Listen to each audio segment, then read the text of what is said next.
Do you remember Brock Osweiler? From the three, Osweiler throws, it's caught! Andre Caldwell. Denver has the lead.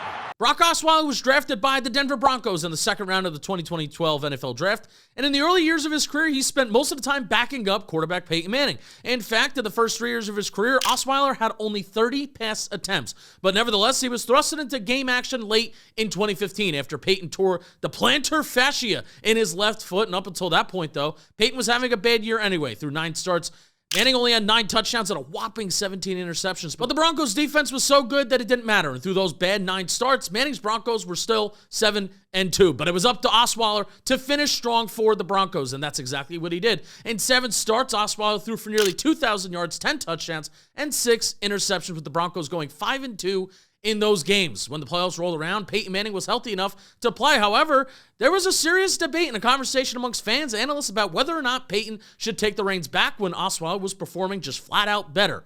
But ultimately, the team made Peyton the starter and won the Super Bowl. Osweiler was a Super Bowl champion who earned respect around the league in his limited play. However, he tested free agency, earned a 4-year, $72 million contract with the Houston Texans. And while he did lead the Texans to a playoff appearance and even a playoff win in 2016, his play was extremely inconsistent. The Texans realized how much they overpaid Osweiler and dealt him away in a massive salary dump trade, sending Osweiler a 2018 second-round pick and a 2017 sixth-round pick to Cleveland for a 4th-rounder. Osweiler didn't last in Cleveland, though, getting cut from the roster 6 months after getting traded. He returned to the Broncos and had a stint with the Dolphins, functioning primarily as a backup before retiring from football in 2019. And now, just like other failed quarterbacks, Osweiler is an analyst for ESPN's college football coverage.